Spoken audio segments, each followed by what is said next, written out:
Sri Krishna Govinda Hare Murari He Nath Narayan Vasudeva Sri Krishna Govinda Hare Murari He Nath Narayan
Vasudeva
राजा पृथु की कथा सुन रहे हैं।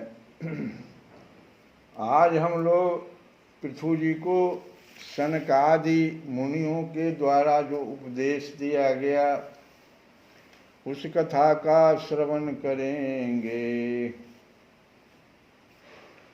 तो अब देखो, मैत्रेय जी कहते हैं कि जिस समय प्रजाजन परंपराकर्मी पृथ्वी पाल पृथु की इस प्रकार प्रार्थना कर रहे थे, उसी समय वहाँ सूर्य के समान तेजस्वी 4 मुनीश्वर आए। राजा और उनके अनुचरों ने देखा तथा पहचान लिया कि वे सिद्धेश्वर अपनी दिव्य कांति से संपूर्ण लोकों को पाप निर्मुक्त करते हुए आकाश से उतरकर आ रहे हैं। राजा के प्राण सनकादिकों का दर्शन करते ही जैसे विषयी जीव विषयों की ओर दौड़ता है, उनकी ओर चल पड़े। राजा का तो प्राण विषयी नहीं था, जो विषयी जीव होते हैं वे विषयों की ओर दौड़ते हैं। राजा तो साधु संत मुनि उनकी ओर कथा सुनने के लिए दौड़ जाते थे। उनका प्राण ही ऋषियों में बसा हुआ था, तो उनकी ओर चल पड़े। मानो उन्हें रोकने के लिए ही वे अपने सदस्यों और अनुयायियों के साथ एकाएक उठकर खड़े हो गए। जब वे मुनिगण अर्घ्य स्वीकार कर आसन पर विराज गए, सबसे पहले कोई भी जो बड़े महात्मा लोग आते हैं तो उनको अर्घ्य दे करके पूजा किया जाता है, अर्घ्य दिया जाता है। तो अर्घ्य देकर स्वीकार कर आसन पर जब विराजे, उसके बाद आसन होता है, ध्यान रखना। अर्घ्य तब आसन, पहले आसन नहीं, पहले अर्घ्य। पूजा के समय में जो षोडशोपचार है उसमें सबसे पहले अर्घ्य होना चाहिए, तब आसन। और तब शिष्टाग्रणी पृथु ने उनके गौरव से प्रभावित हो विनयवश गर्दन झुकाए हुए उनकी विधिवत पूजा की। फिर उनके चरणोदक को अपने सिर के बालों पर छिड़का। जो चरणोदक हम लोग लेते हैं, पैर पखारते हैं, उसको सिर पर लेना है। इस प्रकार शिष्ट जनोचित आचार का आदर तथा पालन करके उन्होंने यही दिखाया कि सभी सत्पुरुषों को ऐसा व्यवहार करना चाहिए। तब सनकादि मुनीश्वर भगवान शंकर के भी अग्रज हैं। सनकादि मुनीश्वर देखो भगवान शंकर के अग्रज कहलाते हैं।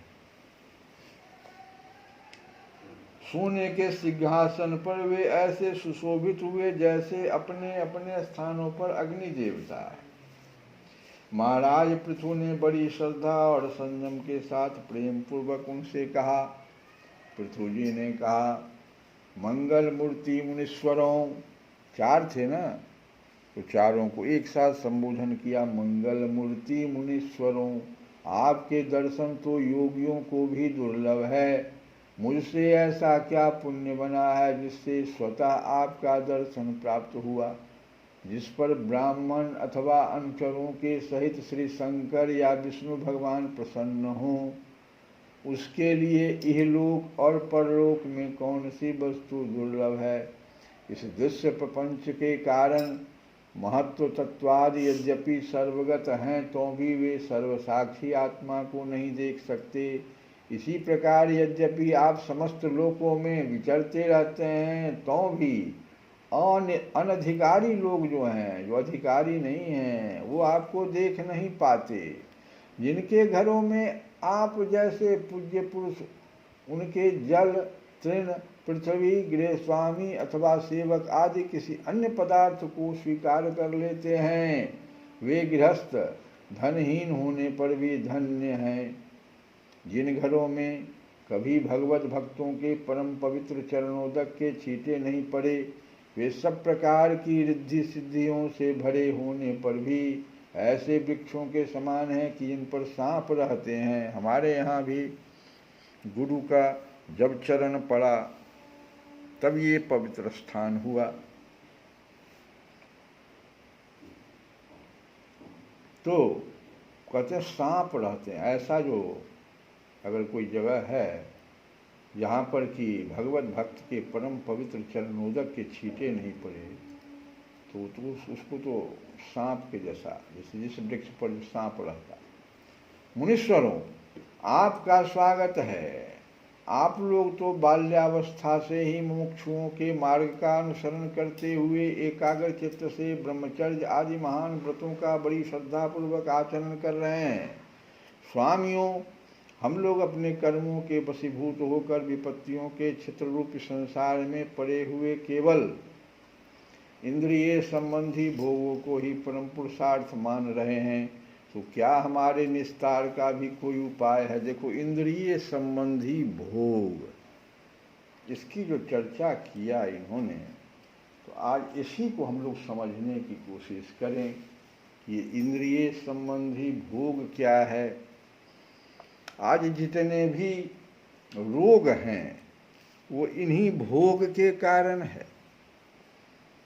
और एक बात तो एकदम गांठ बांध लेनी चाहिए हम लोगों को कि दुनिया में जितने भी आरोग्य प्राप्त करने के अभी जो शास्त्र हैं, चिकित्सा शास्त्र जिसको कहते हैं, जिससे चिकित्सक बन रहे हैं, वे लोग आपस में ही तो लड़ रहे हैं, जबकि जिसकी चिकित्सा करनी है वह तो एक व्यक्ति है जो रोगी है।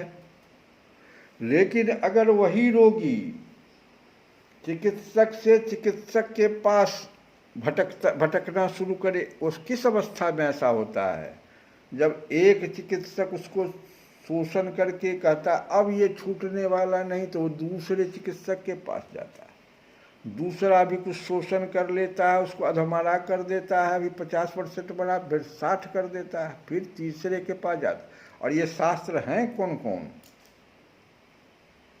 कोई कहता है एलोपैथी, कोई कहता है होम्योपैथी, कोई कहता है आयुर्वेद, कोई कहता है नेचुरोपैथी, कोई कहता है न्यूरोपैथी,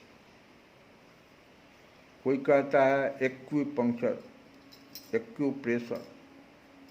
अरे कितना गिनावे, असंख्य चिकित्सा शास्त्र जन्म ले लिया, क्योंकि भोग जो अधिक हो रहा है तो रोग भी अधिक हो रहा है। तो ये भोग से रोग क्यों हो रहा है और इससे निकलने का क्या मार्ग है? आज इसी हमारा विषय यही है। तो समग्र दृष्टि से ही आरोग्य प्राप्त किया जा सकता है। रोगी को अब देखो समझना ये है, ये रोगी ही को समझना है, चिकित्सक नहीं आपको समझावेगा। उसको पैसे से मतलब है, आपके रोग से कोई मतलब नहीं है। तो आपके पास अगर समग्र दृष्टि होगा, ये समग्र दृष्टि पहले क्या है? कृषि शास्त्र में कीट प्रबंधन के लिए समेकित कीट प्रबंधन का एक जो है सो शास्त्र निकला। पहले इंसेक्टिसाइड का खूब प्रयोग किया जाता था, देखा कि भाई कीट तो बढ़ता ही जा रहा, तो एक नया शब्द दिया उन लोगों ने, समेकित कीट प्रबंधन। और ये समेकित शब्द अब हर क्षेत्र में आ गया है, और इसी को हम कहते हैं समग्र दृष्टि से ही आरोग्य प्राप्त किया जा सकता। तो पहले तो रोग समझिएगा तब ना। समग्र दृष्टि कब होगी? जब हम उस रोग को समझने की कोशिश करेंगे। अब ये जो शरीर है, ये शरीर तो पंच महाभूत, पंच कर्मेंद्रिय, पंच ज्ञानेन्द्रिय, पंच तन्मात्रा और मन बुद्धि चित्त और अहंकार, ये 24 तत्व कहो। तत्व कहते हैं जिसको कि जिसमें कोई परिवर्तन नहीं होता। ये तत्व वो नहीं जो रसायन शास्त्र में हम पढ़ रहे हैं। ये तो इसी से सारे शरीरों का, सारे जीवों का, शरीर ने जीवों का निर्माण हो रहा है। सभी में ये 24 तो हैं ही। अब इन 24 में समेकित प्रबंधन करना है। कोई बहुत बड़ा अगर इंडस्ट्री खोलता है तो वहाँ तुम देखो बड़े बड़े विद्वान लोग पढ़ के आते हैं, बिजनेस मैनेजमेंट, बहुत बड़ी पढ़ाई उसकी, अमेरिका से पढ़ के आते हैं। और तब वे सफल होते हैं तो बड़े बड़े धनाढ्य लोग बन पाते हैं। इंडस्ट्री तो बहुत लोग खोले हुए हैं, लेकिन लाभ किन्हीं किन्हीं को है संसार में। तो ये जो 24 हैं, इनका प्रबंधन, इन पर समेकित ध्यान, यही हो गया समग्र दृष्टि। इन 24 पर मेरा क्या ध्यान जाता है, ये जो रोग उत्पन्न हुआ इसके लिए, तो भाई इस पर ध्यान देने का क्या तरीका है। तो थोड़ा सा इसमें 5 जो महाभूत है, पृथ्वी जल वायु आकाश अग्नि से बना हुआ, इनको तो हम बहुत आसानी से टैकल करते हैं, लेकिन जो इसके भीतर है 5 ज्ञानेंद्रियां, 5 कर्मेंद्रियां, ये क्या कर रही है, और इसके साथ जो मन बुद्धि चित्त अहंकार, ये 4 आ जाते हैं उसके साथ। तो ये 10 और 1 11, मन तो हो ही गया 4 14। अब फिर जो तन मात्राएं हैं, गंध रस, ये सब जो है, ये सब मिल करके मानस रोग पैदा करते हैं। शारीरिक रोग को तो हम समझ जाते हैं, मानस रोग को हम समझ नहीं पाते हैं, और मानस रोग ही प्रतिफलित होकर शारीरिक रोग में परिणत हो जाता है। इसकी बहुत ही अच्छी व्याख्या समग्र दृष्टि से रामचरितमानस में आई है, जब गरुड़ जी ने कागभुसुंडी जी से पूछा कि मानस रोग कहूँ समझाई,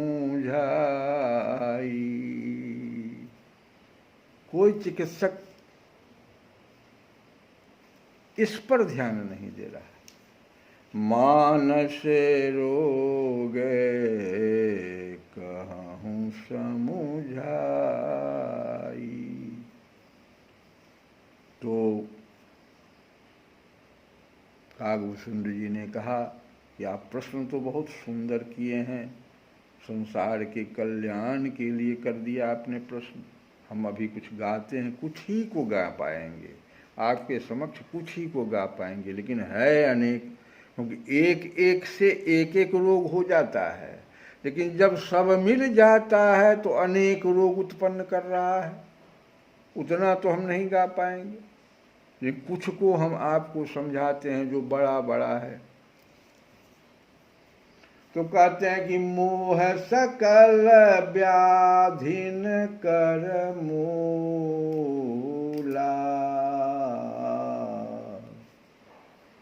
मोह सकल व्याधिन, जितने भी रोग हैं, व्याधिन कहा पूरा रोग, अनेकों रोग, अनेकों रोगों के कारण मोह सकल व्याधिन कर मूला, मूला माने जड़, तिनते पुण्य उपजहूं बहुसूला, अनेकों रोग की उत्पत्ति यहां से हो जाती है। ये कौन सा चिकित्सक कहेगा कि देखिए आपको मोह से ये सारा रोग उत्पन्न हुआ है? कोई चिकित्सक कहने के लिए आपको तैयार, जितने भी आप चिकित्सक को जानते हैं, कोई नहीं बतावेगा।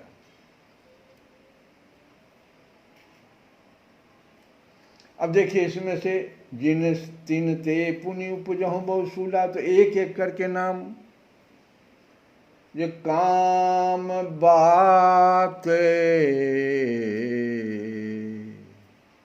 काम से बात रोग, काम बात कफ लोभ पारा, ये कफ का जो रोग है। और कफ से फिर चिकित्सा शास्त्र में जाइएगा तो अनेकों रोग का वर्णन है, सिर्फ कफ से संबंधित। गला के पास ही 3-4 कह देगा,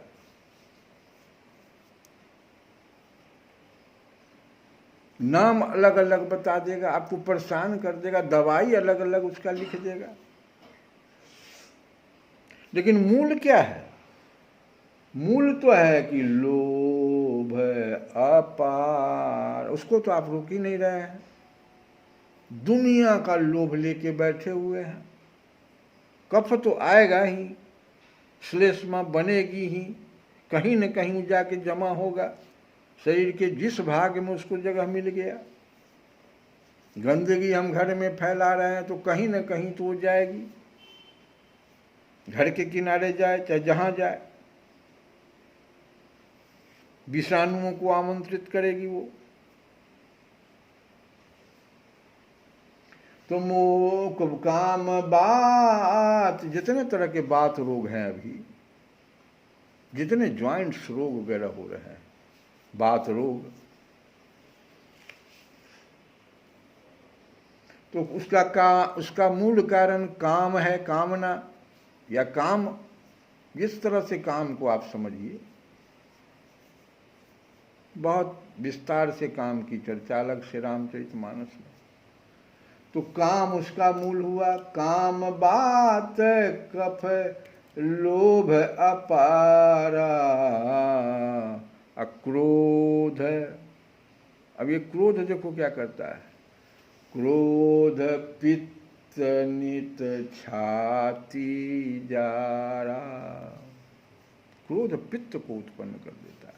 तीन जो आयुर्वेद में कहते हैं, वात पित्त और कफ, ये पित्त की उत्पत्ति देखो, कहता है क्रोध पित्त नित छाती जारा।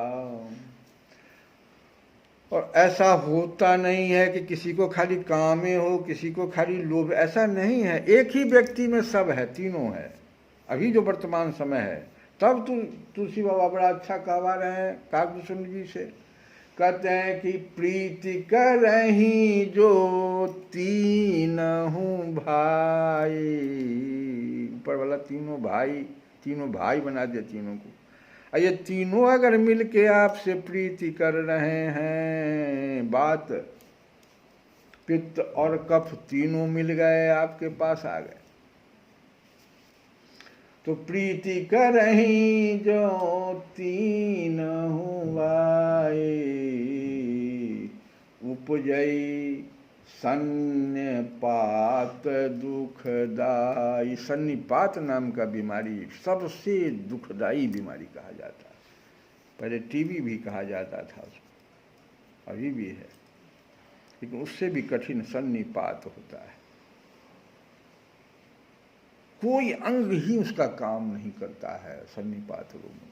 बस एक लाइन में समझो, न मस्तिष्क काम करता, न शरीर काम करता, न भूख है, न प्यास है, बिछावन पर पड़ा हुआ, सन्निपात रोग। कोई इलाज भी नहीं उसके पास है, डॉक्टर के पास, क्योंकि अब तीनों गड़बड़ा गया। तीनों भाई प्रीत करने लगा उस। अब बुलाया उसको कौन? क्या बचपन से आ गया था? ना, धीरे धीरे हम बुलाया कि आओ मेरे पास आओ ना। अब देखो, ये तो अब छोटे छोटे बीमारी के बारे में देखो। ममता, ये जो ममता हम बहुत अधिक करते हैं किसी से, तो ममता, दाद, एक्जिमा, दाद, छुप छुप करके, जैसे ममता छुप के लोग करता है, तो दादो जो है ना छुपे छुपे हुए जगहों में होता है। ममता, दाद, कंडू ईर्षाई। अब देखो, दाद में और कंडू में अंतर है। वो खुजली होता है, खुजली तरह जल्दी चला जाता है, उसका कारण ईर्ष्या कह रहे हैं। लेकिन दाद थोड़ा कठिनाई से जाता है, बहुत भीतर उसका प्रवेश हो जाता है। तो ममता, दाद, कंडू ईर्षाई, हर्ष विषाद, जल्दी जल्दी हर्ष, जल्दी जल्दी विषाद। तो हर्ष विषाद गरल बहुताई, गलकंड रोग, घेघा रोग, थायराइड प्रॉब्लम, अनेकों रोग को जन्म देने वाला ये तुरत्ते हर्षित तुरत्ते दुख। ये क्या हो गया भाई? हर्ष विषाद गरल बहुताई, अनेकों रोग हैं गला से संबंधित। थायराइड प्रॉब्लम,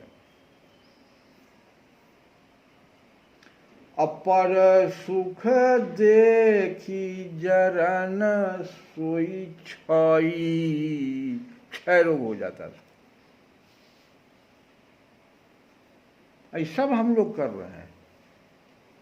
कौन डॉक्टर चिकित्सक बतावेगा इन सब चीजों को, लेकिन जाते तो हैं उसके पास। पर सुख देखी जरन सोई छई,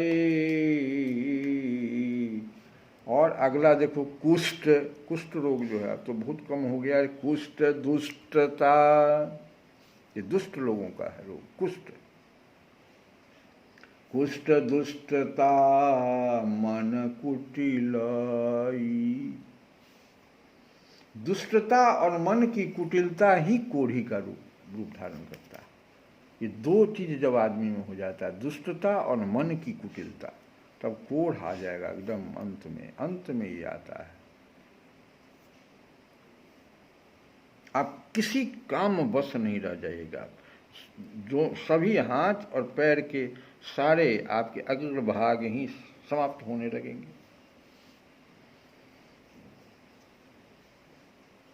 अहंकार अति दुखद डमरुआ, अदम्भ कपट मद मान निहरुआ, तृष्णा उदर बुद्धि अति भारी, जलोदर रोग, उदर की वृद्धि, जलोदर रोग, पानी हो जाना। तृष्णा उदर बुद्धि अति भारी, और इस प्रकार से हम कितने रोग तुमको सुनावे। अब कागभूषण जी कहते अब कितना रोग सुनावे, ऊपर वाला ही 3-4 तो बहुत है, ये बीच वाला तो बहुत कठिनाई से समझ में आता है। तो पूछे कि फिर कहते हैं कि जुग विधि ज्वर मत सर या विवेका, ये ज्वर रोग जो होता है वो 2 भाग में बांट दिए उन्होंने ज्वर को, बुखार को। एक मत्सर के कारण, एक अविवेक के कारण, 2 प्रकार के ज्वर होते हैं। अविवेक में ऐसे भी वैज्ञानिक भाषा में देखो तो अविवेक रोग के कारण जो ज्वर है, जिसमें हमारा विवेक काम नहीं कर रहा है। भाई हम गंदगी फैला रहे हैं, वहाँ पर बैक्टीरिया, वायरस सबको आमंत्रित कर रहे हैं। इन्फ्लुएंजा, ये कोरोना, देखो नाक में वो लगाने का विवेक वहाँ पर लाया गया कि भाई कोई उपाय नहीं है, अब आप अपने ऊपर कंट्रोल कीजिए। एक प्रकार का ज्वर तो अविवेक के कारण होता है, और एक मत्सर के कारण भी ज्वर हो जाता है। तो कहाँ लगी कहाँ कुरोग अनेका, कितना हम बतावें तुमको। तो पूछा उन्होंने कि कोई उपाय तो आप बता दीजिए। रोग तो आपने कई बता दिया, और भी रोग आगे बताए हैं, इतना ही पर नहीं छोड़े हैं। हमने कुछ उदाहरण दिया, तो कोई रास्ता बताइए। तो रास्ता तो भाई कुछ है ही नहीं।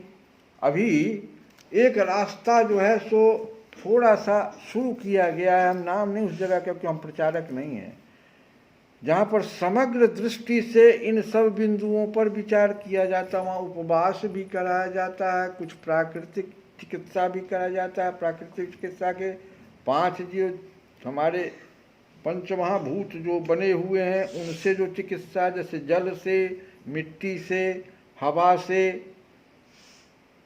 अग्नि से, स्टीम बाथ वगैरह दे करके, आकाश, खुले आकाश में आसन प्राणायाम, तो ये प्राकृतिक चिकित्सा। लेकिन यह एक चिकित्सा से ये रोग सब इतने नहीं जाने वाले हैं, तो समग्र बुद्धि से लगाना पड़ेगा। क्योंकि शुरू में कह दिए कि प्रीत करहि जो तीनों भाई, कफ, पित्त और वात, तीनों भाई जब प्रीत करा रहे हैं आप, तो बड़ा ही दृष्टि डालना पड़ेगा समग्र इसमें आपको। आयुर्वेद के कुछ दवाइयों को भी लेना पड़ेगा, क्योंकि आयुर्वेद तो इन्हीं 3 चीज़ों पर विशेष जोर दे रहा है। कहीं कहीं पर आपको एलोपैथ में भी जाना पड़ेगा, खास करके जब एक्सीडेंटल कुछ ऐसा हो जाता है जहाँ कुछ रिप्लेस करने की ज़रूरत है, हटाने की ज़रूरत है, शल्य क्रिया करना है। और जितने भी शास्त्र हैं वो भी हैं, लेकिन वो पूर्णतया भी अपूर्ण है, उनका अपना ही कोई अस्तित्व नहीं है। इतने जो भी रोग गाए, इसमें क्या क्या वो कर सकता है।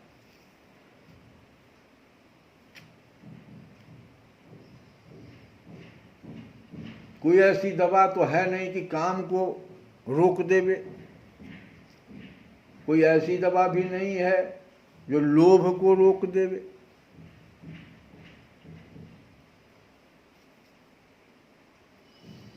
और ये तीनों भाई अगर मिल गए तब तो मुश्किल है, क्रोध को रोक देवे।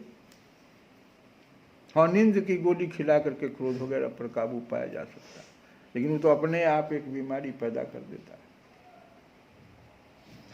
तो कहे तुलसी बाबा ने थोड़ा सा कहा कि रघुपति भगति सुलभ सुखकारी, रघुपति भगति सुलभ सुखकारी, सोत्रय ताप शोक भय हारी, सोत्र ताप शोक भय हारी।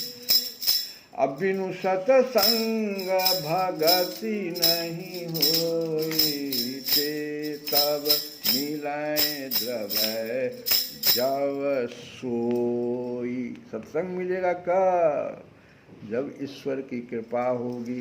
क्या सबके घर में कथा हो रही है? ईश्वर की कृपा है जो यहाँ सत्संग मिल रहा है। और हजारों हजार लोग रोज हमसे कह रहे हैं कि गुरुजी गुरुजी गुरुजी। क्या उनके घर में नहीं सत्संग? हम तो सबको लिख रहे हैं कथा की सुनिए। कभी भी नहीं हम लिखते मेरी कथा, कथा सुनिए, कथा सुनिए, कथा पढ़िए। तो तुलसी बाबा कहते हैं कि बिनु सत्संग भगति नहीं हुई, अते तब मिले द्रवय जब सोई।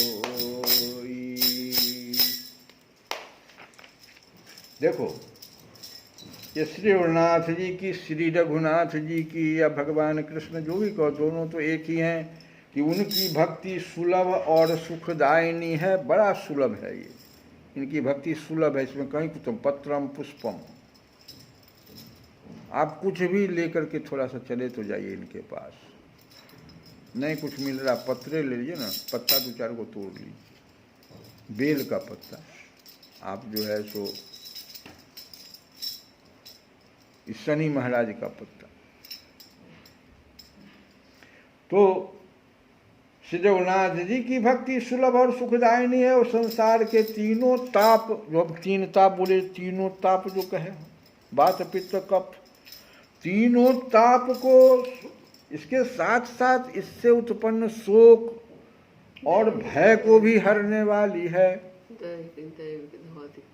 दैहिक दैविक भौतिक ताप, जो इन सब चीजों से जो ऊपर जो हम वर्णन किए उन्हीं से उत्पन्न होता है। ये सब इस सभी को हरने वाली है। किंतु वह भक्ति सत्संग के बिना प्राप्त नहीं होती। और संत तभी मिलते हैं जब रघुनाथ जी की कृपा होती है। वही तो हम गाए कि रघुपति भगति सुलभ सुखकारी, सोत्र ताप शोक भय हारी। ये तो ताप हैं जो भी हम गाए। और ताप के अलावे शोक भी तो होता है, किसी की मृत्यु हो जाने से, अकाल मृत्यु हो गया, वो तो इसमें नहीं आया।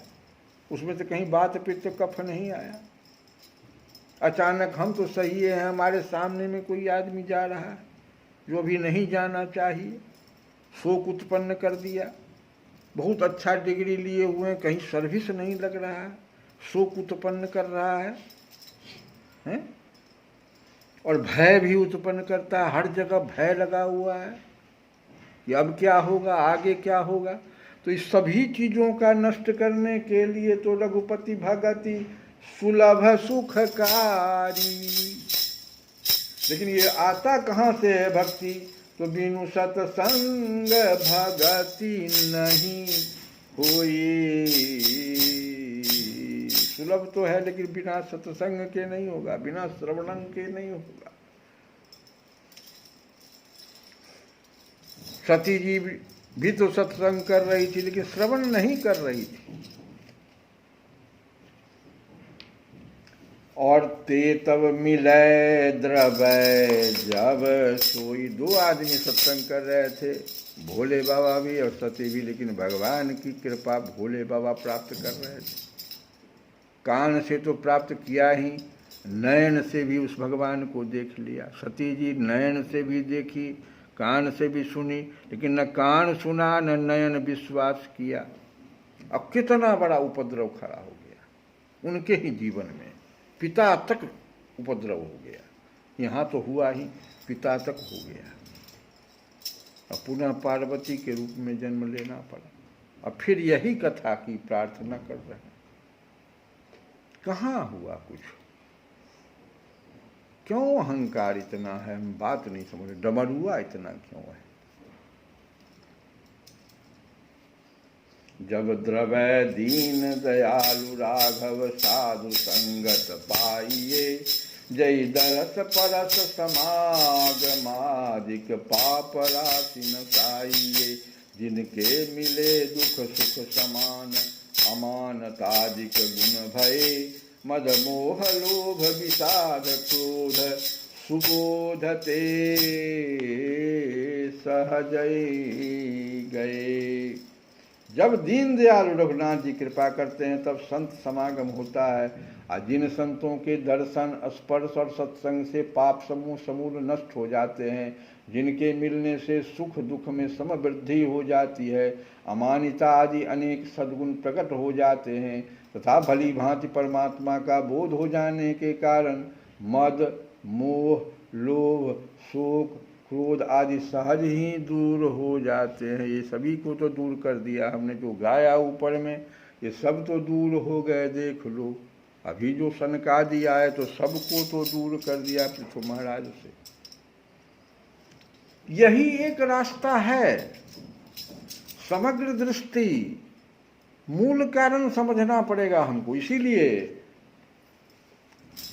उपचार के साथ साथ यज्ञ भी, हवन भी किया जा रहा है वहाँ पर, जहाँ पर भी उपचार दिया जा रहा है। और सब जगह से जो निराश हैं, बड़े बड़े एम्स और वेदांता वगैरह से, वो भी एक सप्ताह में ठीक होकर के वहाँ से जा रहे हैं। एक बड़ा फिजिशियन 75 साल की औरत और एक उसका पति सर्जन 80 साल का, और दोनों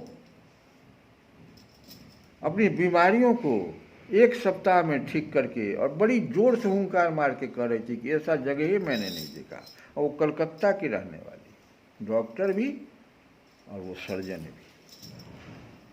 वहाँ यज्ञ भी होता है, हवन बीच में हो रहा है।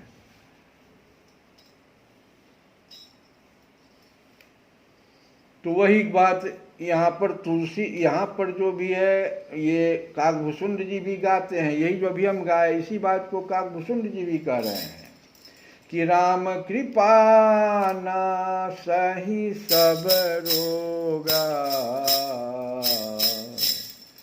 जौं यही भांति बने संजोगा। संजोग होने से ही राम की कृपा मिलेगी, और राम की कृपा जब मिलेगी तब ये ऊपर वाले सभी रोग नष्ट हो जाएंगे। तो राम कृपा नासहि सब रोगा। जौं यही भांति बने संजोगा। अब संजोग भी बन गया, कृपा भी आ गई। तो कृपा के रूप में जो क्या आया, तो सदगुरु वैद बचन विश्वासा। आपको तो विश्वास अपने प्रकट करना पड़ेगा। सदगुरु भी आ गए, वैद भी आ गया, लेकिन आपको विश्वास है उन पर, न सदगुरु पर विश्वास है, न वैद्य पर विश्वास है। तो सदगुरु वैद्य बचन विश्वास, संयम यह न विषय के आशा, संयम यह न विषय की आशा। विषयों की आशा नहीं करें। विषय की आशा करके ये जो सभी इंद्रियों को आप विषयी बना रहे हैं ना, वैद्य जी कह रहे हैं कि नहीं भाई, सदगुरु कह रहे हैं कि नहीं। और यही जो है परहेज है, यही संयम है, रोग प्राप्ति न हो इसके लिए परहेज है। कोई नदी का पानी भी आता है तो बांध पहले बना दिया जाता कि भाई हमारे तरफ नहीं आना, परहेज तो पहले लगाना पड़ेगा। जो लोग भाई आ तो गए लेकिन इधर नहीं आना। कोरोना में नाक में बांधना संयम था, परहेज था, सभी लोगों को बंधाया गया।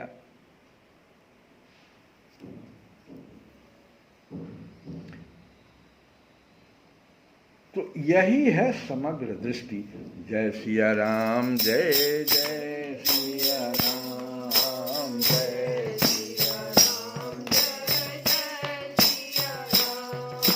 जय सिया राम, जय जय सिया राम, जय सिया राम, जय जय सिया राम, जय सिया राम, जय जय सिया राम। श्री कृष्ण गो